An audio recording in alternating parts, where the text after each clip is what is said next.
a lot of people are saying, well, that's a lot of goodwill on the manufacturer's behalf to just eat that loss. But in reality, they're really not. And the reason for it is because they already have the inventory here in the United States. So really, these manufacturers are saying, yeah, we'll give you a few months and not raise prices to come out looking like the good guy. Hey, we're doing this for you. Now, good. It's good that they're doing it. I'm not saying they shouldn't. But it's just because they already have the inventory. It's already there. So if you are buying a new car, don't let them sweet talk you into saying that, oh, well, yeah, we're eating the cost for you. Yeah, well, not yet, they're not. Once they actually start eating the cost, they might change their tune on that. From Olympic City and the home of Pikes Peak, this is the Automotive ADHD Show with Matt West.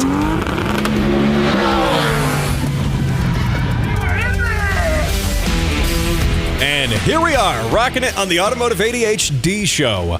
Matt West here, hanging out with you, talking cars. Loaded show for you today with more automotive tariff uncertainty. I'm going to take a step back. We're going to zoom out and look at history, and specifically at the history of another automotive tariff, which is the reason that even today you still cannot go buy a Toyota Hilux here in the United States. Also, we are going to take the show where it has never been before, the final frontier. That's right, we're going to space. I'll tell you more about that in just a bit. Oh yeah, that in your car sounds, as well as how you can win this 24 karat gold-plated icon ratchet. Man, this thing, look at that. Look at that. This thing is a beauty, and I'll tell you more about it. Coming up right here on this edition of Automotive ADHD. Now, of course, you can catch the show wherever fine shows and mine are downloaded on the internet, but we're also a radio show. Yes, in addition to being on YouTube, Facebook, Spotify, on video, we're also on the radio right here in Southern Colorado out of my home base, AM 1460 and FM 101.1, The Answer. Also on 100.7 The Word and 91.7 KLZR. So there is no excuse. I've made this as easy as possible to get your automotive fix right here on the airwaves. So go ahead. And of course, if you miss any part of the show, check it out on the podcast.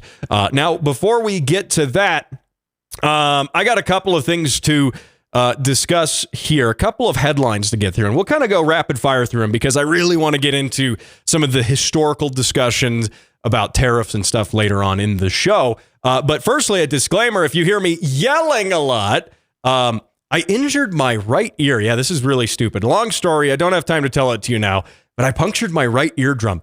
I'm like stone deaf on the right side. So, I find myself yelling a lot. So if I'm doing that, you got to remind me, hey, Matt, chill it down, because I can't quite hear my voice as well as I normally do. But that is not going to stop me from getting up here on the show and talking about cars on the radio. I have a job to do. I have a duty to you, the listener, and the fine folks who also send me car sounds. You do the work of sending me the car sounds. I got to sit here and gab and talk for an hour. So the first thing here, though, that I want to get to, this comes by way of the Chaffee County Sheriff's Office. And by the way, Chaffee County, it's going to be in the Salida area, which I love the Salida area of Colorado. It takes you, and I actually, growing up in that part of the state, I'm really familiar with all the roads that go through there. Highway 50 through the canyon is just gorgeous. And, well, pun intended, because you drive by the Royal Gorge. But it is beautiful and it's gorgeous. Really great part of the state. Really good drive. And just a couple of years ago,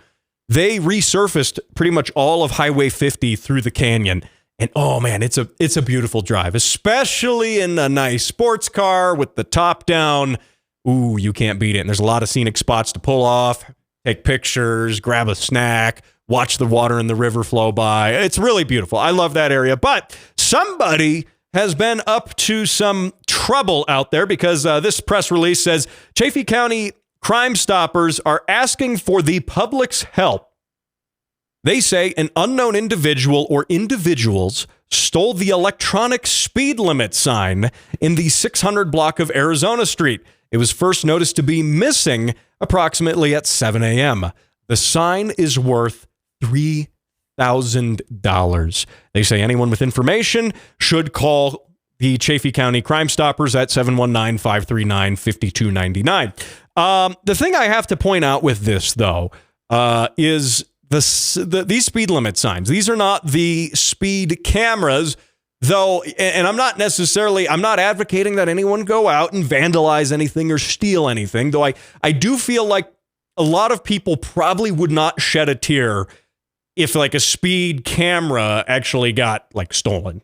I don't think anyone would necessarily, but I'm not out here to advocate for that. But what I am wanting to point out, this is not necessarily a speed camera. This is one of those electronic radar signs. You drive by them and they read your speed.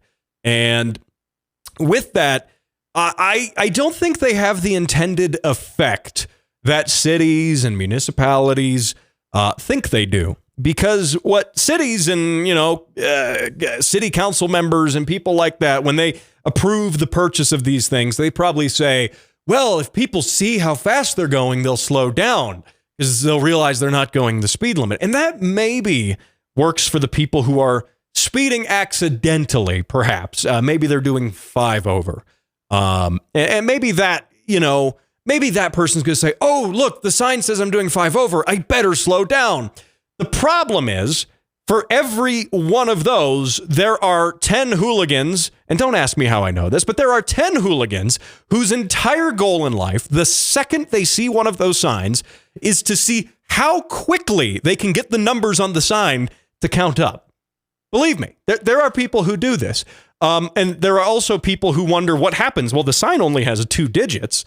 So what happens if you go over 100 past the sign, which has 3 digits? There are people who ask these questions and then go and seek out these answers on their own. And because of that reason, I don't necessarily think that these signs, in my opinion, are the greatest idea in the world. I really don't. Not only that, they are remarkably expensive. I never actually thought about how much these cost. I actually really don't think about them all that much when I drive past them. But when they said that the signs cost over $3,000, here, let me pull it up. We'll do a quick Google search here live on the show, and I want to pull up how much these signs cost because they said over $3,000, and there are a number of these signs listed online. Actually, some used ones on eBay. Perhaps Chaffee County should check the eBay listings and make sure that one of those isn't their sign. But even brand new, I mean, we're looking at $3,600. This one's $4,700, which has the fancy, like, brighter LEDs on it. And these signs are just very expensive for what they are and what I think the value is. Now, I'm sure they might say, well, statistically, they reduce speeding in this area. And I don't buy that. I don't necessarily buy that. Also, just for more reference on here, a regular DOT approved speed limit sign, just the metal reflective one, is about $30. So yeah, it's a little bit of a difference there. Now that necessarily wouldn't mean that people would not steal that sign as well, because I mean, we all probably knew that guy in high school who had a speed limit sign, a road sign, a stop sign on the wall, maybe in his bedroom or something, and you wonder how he got that. Yeah, people steal signs all the time. It's actually a pretty big issue. But the difference with the regular sign is somebody could steal a factor of many more of those, and it wouldn't be $3,000 or more still.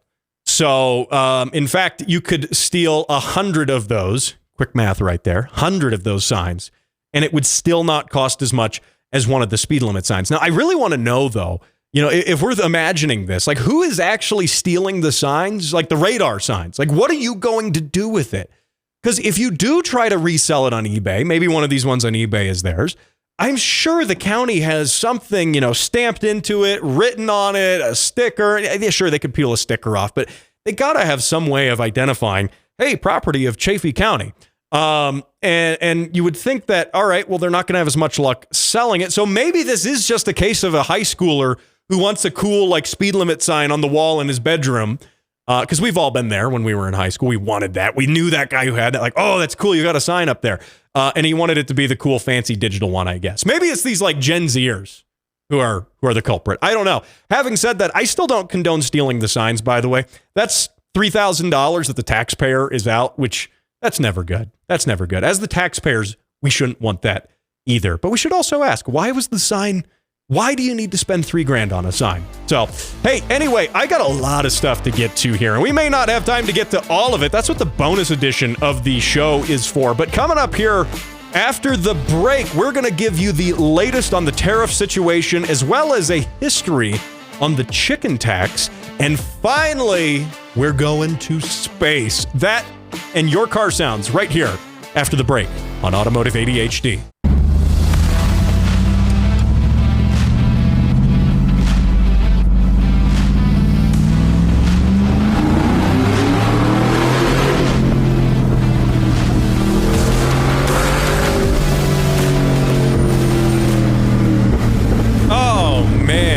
So I think Landon wants that gold ratchet, by the way. He keeps those car sounds rolling. Well, last time it was bike sounds. Now it's car sounds. And yeah, I think he really wants his shot at the 24-karat gold-plated icon ratchet with the long handle. I mean, oh, man. Look at this thing. This thing is gorgeous. I love it. It's too pretty. I haven't opened the box. I'm not going to open it because it's too darn pretty. It would almost be a shame to use this. But then again, it would also be pretty cool. You roll up at work and open your toolbox, and then you pull this thing out, and then everyone thinks you're a little bit pretentious because you have a gold ratchet. But that's okay because you have a gold ratchet and they don't.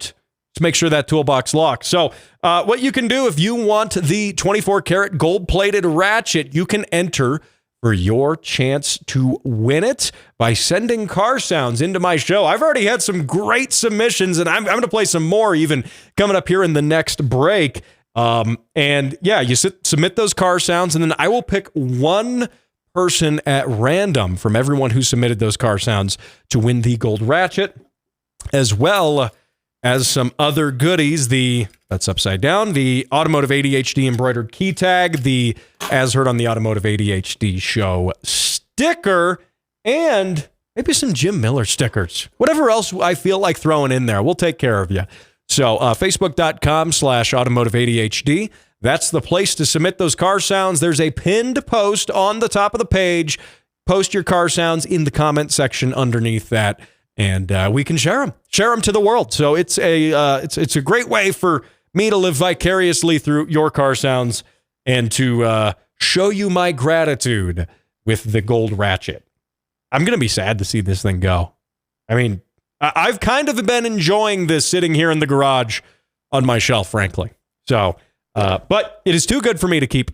It is for you. So, real quick, before we talk some tariffs and some of the updates of what manufacturers are actually doing in response to it now, I saw this during the break, and I just wanted to talk about it real quick. The next-gen Nissan GTR. This comes by way of The Drive, and it is confirmed. They say, confirmed, next-gen GTR will be, wait for it, a hybrid.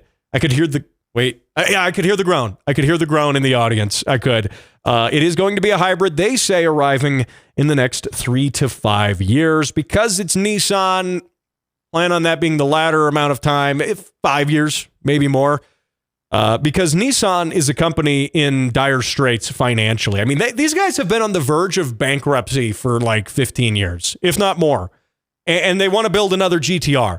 I'm all for another GTR, but where are they getting the money for this? I mean, they blew all their money hiring hit teams and stuff for Carlos Ghosn, and he's still somewhere. Who knows? So that and, well, they just build the same car over and over. That's really what they do.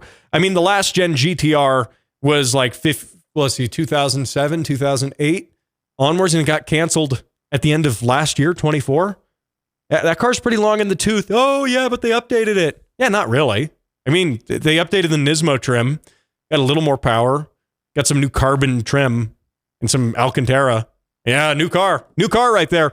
They make the new Z. Yeah, definitely a new car. Definitely not based on the chassis of the previous generation Z car at all. Definitely not. So anyway, that's what Nissan is up to. I feel like just mentioning that really quickly. And I don't think that it becoming a hybrid is necessarily a bad thing. And my reasoning for that is because the GTR hasn't had a manual transmission for like 30 years. And I really feel like going hybrid, not full EV, but going hybrid, that's really the only sense of engagement you're losing is by typically hybrids aren't going to have manual transmission options. They're not. I actually don't know if any of them do. Just the engineering and the R&D behind that. And is it really doable? I don't know. And so, you know, the GTR's already been automatic for the whole R35 generation. And sure, they did that chasing lap times, but then they let the model get stagnant. So they took away the driver engagement with the manual to chase lap times on the Nürburgring. And then they got leapfrogged by every other manufacturer in the past 20 years and never really updated the car enough to chase those lap times, in my opinion, to justify the transmission, the lack thereof of the manual transmission. You know, I think if you were going to make a car that's going to be, you know, have a 20-year life cycle on the market, give us like, you know, the manual transmission, give us the fun in the car, because you're not going to be the top of the pile for that whole 20 years in terms of performance. So stop chasing performance numbers on a car that you're going to keep around for 20 years. It doesn't make sense to me. But anyway, by going hybrid, I don't think the car is going to lose any engagement. If anything, I think the car is going to gain instant torque off the line. It's going to launch even harder. Maybe they'll have the front wheels be driven by the motors and the rear wheel driven by the engine. Maybe some combination thereof. Who knows? But I think the car will benefit from that. And whatever it turns out to be 10 years from now, they said 5, so maybe it'll be like 10 years. They're not quite on the same level as Tesla, though, who will announce a car and then not make it for a really long time. And then when they do make it, no one likes it. There's that, too. They're not quite on the level of Tesla with that yet. But because where's that Tesla Roadster still?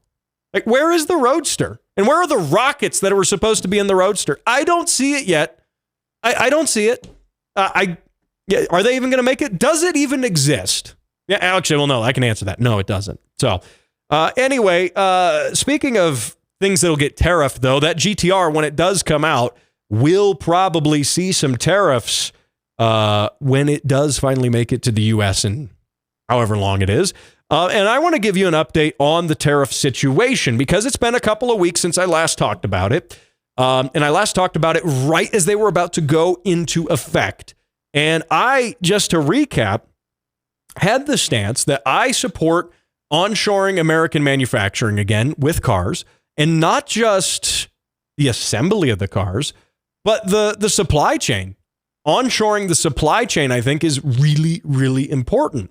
And I had some YouTube commenters, one of which who said something to the effect of, why would we bring back American manufacturing? American manufacturing already sucks. Why would we bring it back? Well, the problem with that comment is because American manufacturing isn't really American manufacturing. Look at Ford, look at Chevy, Dodge, all making things in Mexico, right? And they're making them with Chinese parts in Mexico. And it's hard to say that that is really the pinnacle of what we as Americans can do. I mean, sure, you can say, well, they don't make them like they used to, you know, and people love to point back at, you know, cars of the 50s, the 60s, the 70s, whenever they say, well, maybe not the early 70s, not the late 70s, but when they say they don't make them like they used to, that's the golden era that people are talking about, that these cars were made, they were built to last. Well, the problem is, when you look at it objectively, those cars were really like the motors were built to last like 100,000 miles, if that. Now we average like 300,000 miles on a lot of modern cars, not necessarily American, but a lot of modern cars get these high mileage numbers that weren't feasible, weren't realistic in years prior. So, I mean, from a technical aspect, yeah, maybe we build them better now. But we don't build them with as much of a sense of pride. We don't build them to be rebuildable and robust over generations. That's one thing the cars of old, you still see them at classic car shows. Yeah, the motor's been rebuilt. Okay, but that thing is still on the road. There's no plastic trim. It's all metal. It's all chrome. It's still here. As long as it's been looked after, it will be around for a long time. And we don't have that. We really don't have that anymore. And so I think that this is, the tariffs are a step into onshoring that production, but are they the right step into that?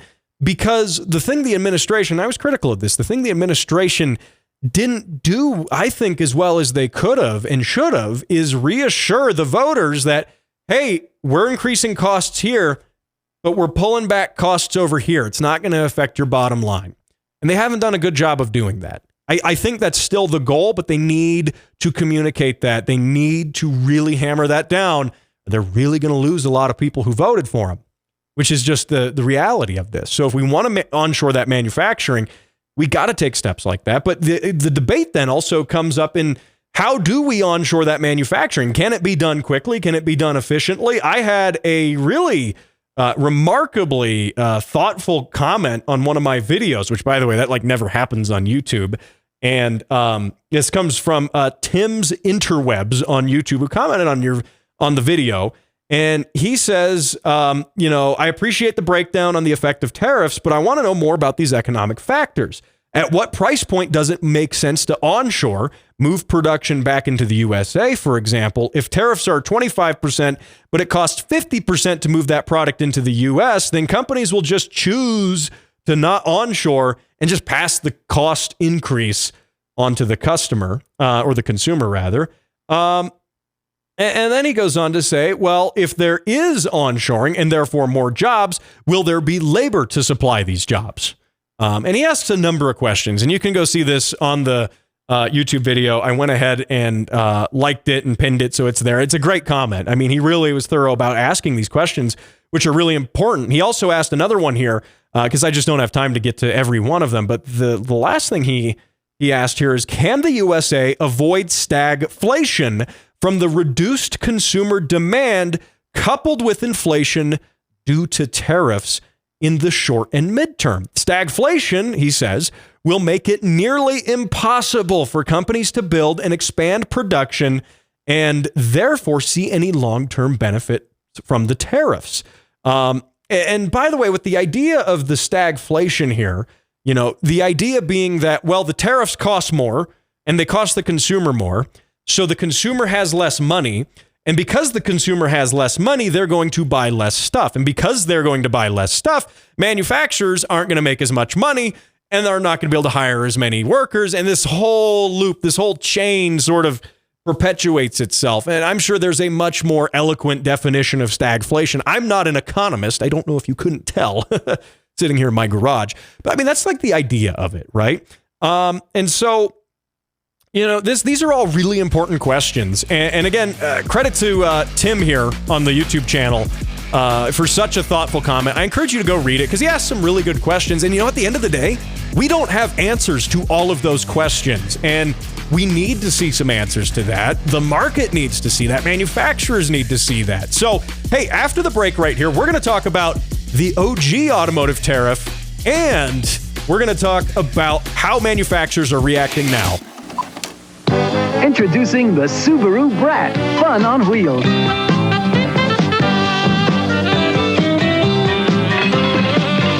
The Subaru Brat is a new kind of car that shifts from front wheel to four-wheel drive at the flick of a lever.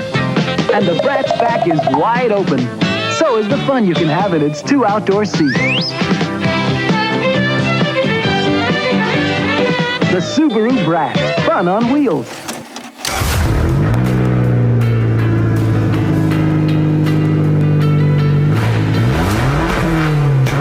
This is Automotive ADHD with Matt West. Scott really wants that gold ratchet, by the way. That's his bid for the gold ratchet. His 2013 Dodge Dart 1.4-liter turbo with a 6-speed manual transmission. He says it has an aftermarket downpipe and a tune to go with it. So, good stuff, Scott. Thank you for sending those car sounds into my show, and I'll put your name in the hat for this thing right here. So, Of course, you are listening to the Automotive ADHD show. In the last segment, I was talking about the tariffs. That's really been the main focus of all of automotive news here for the past couple of weeks. You can't go anywhere without seeing talk of the tariffs, and it's because it's a big issue. It is a big topic, of course, with the automotive industry. It affects it in a ton of different ways. And real quick here, because I really want to talk about the chicken tax, but I want to mention how some of these manufacturers are actually reacting to the tariffs. What are they doing? How is it affecting them? But importantly, are they doing anything for the consumer? And the answer is yes. Great example here. This is from Ford. Ford has what it's describing as, quote, a handshake deal for America. And that is going to be going on. It's a promotion until June 2nd. They say that U.S. customers are going to be able to purchase 2024 and 25 models at their employee discount. And that stacks on top of a already existing promotion until June 30th, which offers complimentary home chargers for EVs for customers. Obviously, if you don't buy an EV, you're not going to get the home charger. But anyway, they say, quote, we understand that these times are uncertain for many Americans. And the whether it's navigating the complexities of a changing economy or simply needing a reliable vehicle for your family, we want to help, end quote. So that's what Ford's doing. Stellantis, meanwhile, the proprietor behind brands like Jeep, Ram, Chrysler, Dodge, all of that, they are offering their employee discount program to consumers, and they call it an exciting competitive enhancement. And that's going to go through April 30th, so not quite as long as what Ford is doing. It was worth noting, though, that Stellantis is going to be laying off 900 workers at facilities in the U.S. That's interesting because a lot of other manufacturers are coming along saying, we're going to hire on people. We got to build more. We got to onshore this manufacturing. Well, Stellantis is actually laying people off. And the reason for it is because they're halting production in Mexico and Canada. And in doing so, presumably, there's not a ton of details here, but what I'm reading between the lines is that in doing that, that means that they must be building certain either partially complete cars in Canada and Mexico or components for cars that are then being shipped into the U.S. and having their final assembly done. Well, that final assembly can't be done now because they don't have the parts. So they're laying off 900 workers temporarily, they say. General Motors, meanwhile, is actually apparently hiring. So maybe some of these laid off Stellantis workers can jump over to General Motors. I don't know. But they are hiring hundreds of workers for their Fort Wayne, Indiana assembly plant. They say to aid with manufacturing of the Silverado and the GMC Sierra trucks. And by the way, half of those are already made in Mexico and Canada. Jaguar, by the way, just letting you know, Jag still does exist. That might be news to you.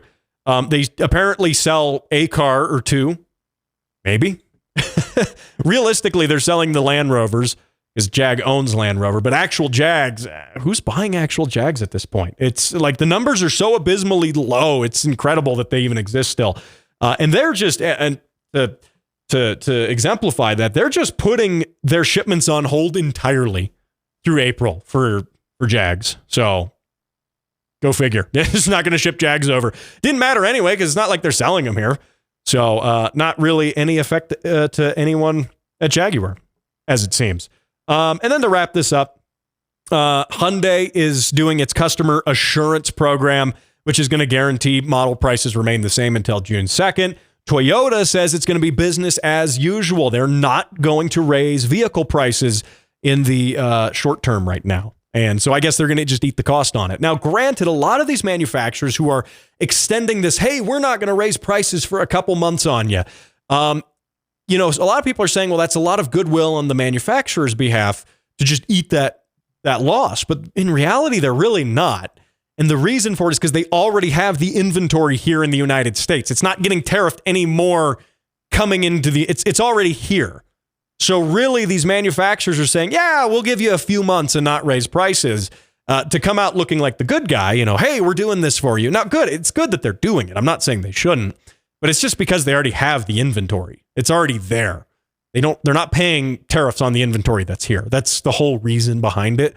So if you are buying a new car, don't let them sweet talk you into saying that, oh, well, yeah, we're eating the cost for you. Yeah, well, not yet. They're not. Once they actually start eating the cost, they might change their tune on that. So this ties into the chicken tax, though. And the chicken tax historically is fascinating because of how it really shaped the automotive industry into what we have now. I mean, it was a huge impact. If you haven't heard of the chicken tax, well, firstly, it's the entire reason why you can't get a Toyota Hilux in the United States. It's the reason why the Subaru Brat had those silly plastic seats in the bed. It's probably even, I would speculate, the reason why the Toyota 4Runner, especially in the first generation, existed in the first place. So in the 1960s, essentially, and how this ties into chickens is kind of weird, but the U.S. had a surplus of chicken production, and it began exporting that chicken in huge amounts to Europe. And in Europe, European farmers accused the U.S. of dumping just a ton of cheap chicken that was grown with, hormones and all sorts of stuff, and dumping that on Europe. So the European politicians basically enacted tariffs on American chicken imports. So much like we're seeing today, where country imposes tariff on another country, that country imposes more tariffs, and it's just a war back and forth with tariffs. Well, this happened then too, because the U.S., in retaliation to the European tariffs, then put its own tariffs on European products. And President Lyndon B. Johnson in 1964 enacted what was called Proclamation 3564, which included, this might sound familiar, a 25% tariff on imported light trucks, and including a handful of other things. But really, our focus here is the light trucks. And they basically singled out the Volkswagen Type 2 pickup, which was the light truck being imported. It's like a Volkswagen bus, the van thing, with a pickup bed on it. And those were being brought into the U.S. in droves, and it was gaining a ton of popularity. So that was kind of the target. Now, the unintended impact of this, too, was really adding those tariffs on all light-duty trucks coming into the U.S., because after the 1960s, going into the 1970s, you get Toyota on the scene, bringing in, well, the Toyota pickup, the Hilux, bringing in all this stuff. And it indirectly, I think, targeted that. And what's interesting about this is this brought about a lot of loopholes. For example, a lot of manufacturers reacting to this, trying to get around it. I mentioned the Subaru Brat at the top of the segment here. They bolted plastic seats in the back of it, so it was a, quote, passenger car. Another good example, the Chevy Love. The Chevy Love, cool looking little truck, was not built in America, by the way. It was built in partnership, of course, with General Motors and our friends overseas in Japan, but they shipped it as a cab and a bed instead, or without the bed, I should say, to get around the tariff. And there's a lot of different things in relation to this, but the crazy thing about all of this is that the chicken tax still is in effect. It still exists to this day. I mean, it is still here. It is the reason why you can't get a Hilux here in the States. It's why the Tacoma is its own U.S.-only model. So it's crazy to look at it and to look at the parallels with the chicken tax to now. It's interesting looking back at that history and seeing how that developed into what we have now. And it'll be interesting in the future looking back on what's going on now. So, hey, don't go anywhere. We'll be right back. He's the nut behind the wheel and behind the mic. This is Automotive ADHD with Matt West. We're in outer space! Told you numbers don't lie. This is crazy, bro!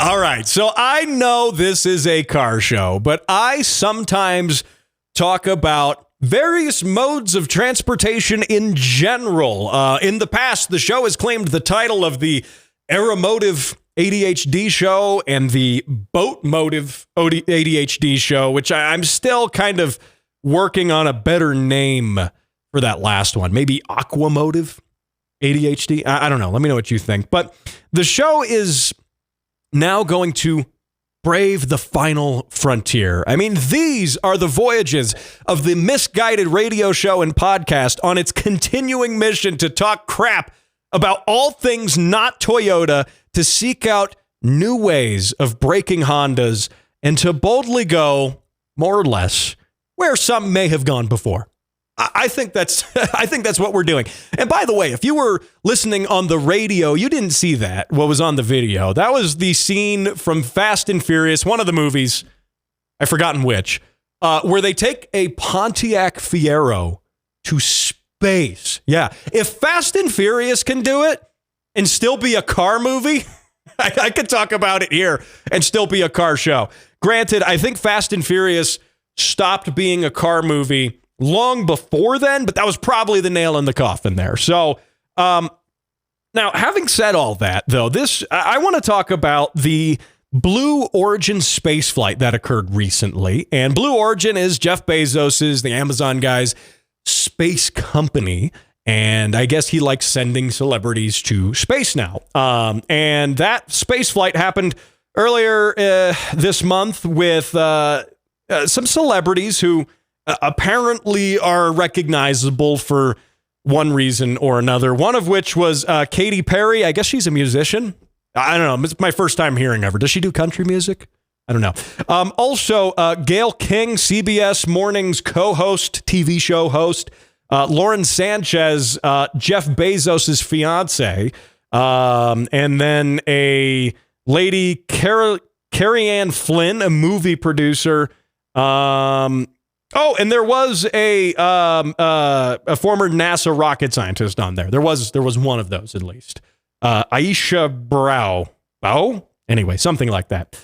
The thing is, with a high profile, sort of passenger compliment as this, of course it makes headlines. That's exactly what they're doing, by the way. They get celebrities because it makes headlines. That's why they do it.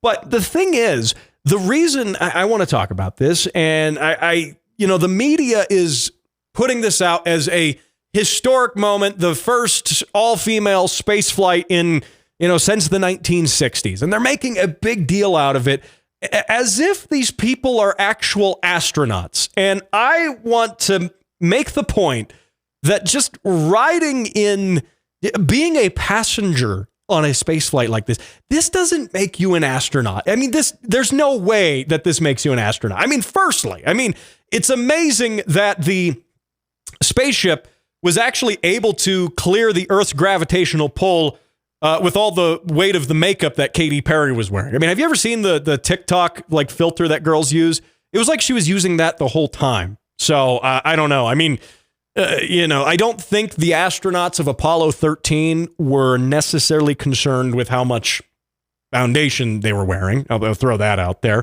And USA Today reports this, that the spacecraft was named after astronaut Alan Shepard, the first American to space. They say the 60-foot-tall rocket topped with the gumdrop-shaped crew capsule got off the ground right on time at 9:30 a.m. on April 14th. Gumdrop-shaped, that's one way to describe it. That's not necessarily how I would describe what that rocket looked like, but that is one way you could describe it. Here's the thing, though. I don't even have to necessarily comment on this because the internet is doing such a great job at it for me. A case in point, Wendy's, the fast food restaurant, Wendy's, their official Twitter account, Twitter, X, formerly known as Twitter, in case you were wondering, is on point with some of this because another X account called Pop Crave said, quote, Katy Perry has returned from space, end quote. And then Wendy's replies on their official social media account, can we send her back? Oh, man. And it gets better. And it gets better because another account called Pop Base, not Pop Crave, I guess, tweets this. Katy Perry seemingly kisses the ground after returning from space. And there's a picture of her kissing the ground, except you can tell she's like hovering over it. She's not actually touching the dirt with her lips. Some of the other passengers did that too. Well, the official Wendy's Twitter account then replies, I kissed the ground and I liked it. I hope I don't have to explain that joke, but for perhaps the older audience listening to the show, Katy Perry did a song with the lyrics, I kissed, well, it wasn't the ground, and she says she liked it. So anyway, it just keeps getting better. But, you know, the thing is that I find interesting about this, and I don't think it's necessarily a sexist thing to criticize this just because it happened to be an all-women space flight at all. I mean, whether it's an all-female space flight or not doesn't change the fact that they didn't do anything. And you know, what's crazy to me, so Gayle King, one of the passengers, the TV show host one, came out in a statement saying that, you quote, you'll never see a male astronaut who's going up in space and they say, oh, he took a ride. It's always referred to as a flight or a journey. So I feel that's a little disrespectful to what the mission was and the work that Blue Origin does. Look, we're not criticizing the actual work that Blue Origin does. I think it's a technological marvel that we live in this world where space tourism exists, albeit for the rich and super elite, but nonetheless, it exists.